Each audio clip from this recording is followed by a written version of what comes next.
Pentakosta, Jumat 24 April tahun 2026. Shalom Ibu Bapak, Saudara-saudara. Kita berjumpa lagi dalam doa di udara. Kita mau mengkhususkan waktu sejenak untuk bersama-sama datang berdoa kepada Tuhan, sekaligus merenungkan firman-Nya. Mari kita berdoa. Ya Tuhan, Allah yang berdaulat atas seluruh kehidupan, Engkau yang memanggil kami hidup sebagai umat-Mu di tengah dunia. Kami datang dengan kerinduan untuk mendengarkan firman-Mu. Ajarlah kami untuk memahami kehendak-Mu dengan benar, agar kami tidak hanya taat secara lahiriah, tetapi hidup dalam kebebasan yang berakar pada kasih dan kebenaran. Di dalam nama Tuhan Yesus Kristus kami memohon. Amin. Bacaan firman Tuhan pada hari ini diambilkan dari 1 Petrus pasal 2 ayat 13 sampai 17. Tunduklah karena Tuhan kepada semua lembaga manusia, baik kepada kaisar sebagai pemegang kekuasaan yang tertinggi, maupun kepada gubernur-gubernur yang diutusnya untuk menghukum orang-orang yang berbuat jahat dan memuji orang-orang yang berbuat baik.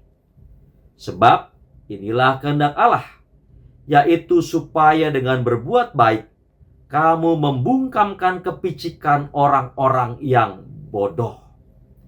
Hiduplah sebagai orang merdeka, dan jangan menyalahgunakan kemerdekaan itu untuk menyelubungi kejahatan-kejahatan, melainkan hiduplah sebagai hamba Allah.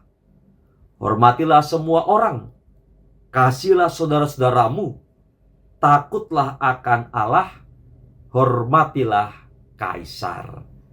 Demikian firman Tuhan yang boleh kita dengar bersama. Berbahagialah setiap orang yang tidak hanya mendengarkan, tetapi juga memelihara dalam hatinya dan melakukannya dalam kehidupan sehari-hari.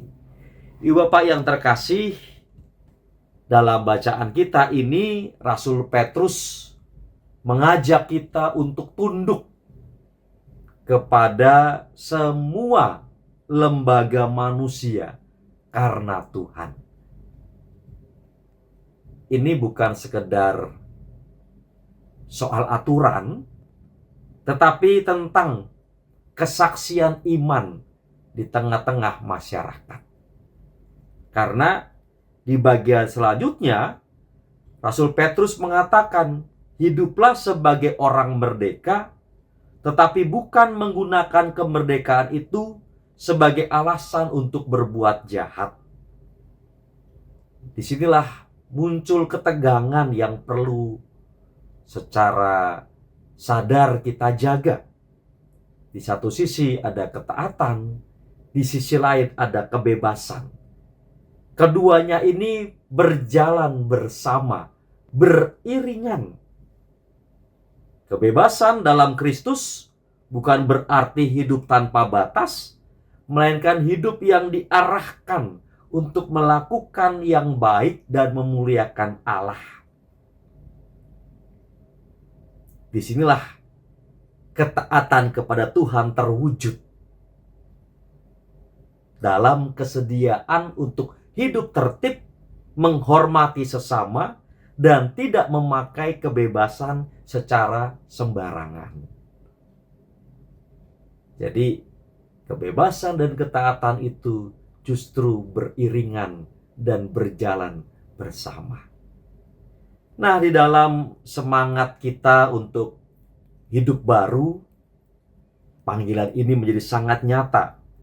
Kita sebagai warga masyarakat, tetapi juga sekaligus sebagai umat Allah, kita dipanggil untuk hidup tertib dan bertanggung jawab, termasuk cara kita dalam menggunakan sumber daya bersama. Salah satunya adalah air bersih. Air bersih itu bukan hanya milik kita pribadi, melainkan bagian dari kehidupan bersama. Ketika kita menggunakannya secara berlebihan, kita tidak hanya kemudian merugikan diri kita sendiri, tetapi juga kita merugikan orang lain, dan bahkan juga merugikan generasi mendatang. Maka marilah di masa Pentakosta ini kita semua boleh hidup dalam sebuah harmoni. Rasul Petrus mengatakan kalimat yang sangat indah untuk merangkum arah hidup kita sebagai orang percaya.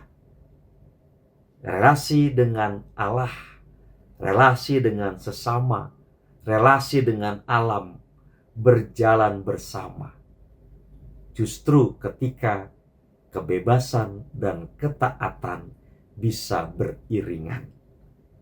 Kiranya Roh Kudus menolong kita untuk hidup sebagai orang merdeka yang bertanggung jawab, bukan bebas tanpa arah, melainkan bebas untuk melakukan kebaikan. Amin. Mari kita berdoa. Ya Tuhan, sumber segala hikmat, Engkau telah memanggil kami untuk hidup sebagai orang merdeka di dalam Engkau.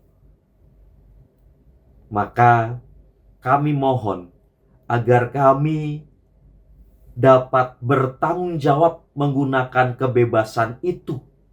Kami justru dalam kebebasan memilih untuk taat kepada kehendak-Mu, bertanggung jawab terhadap sesama dan ciptaan.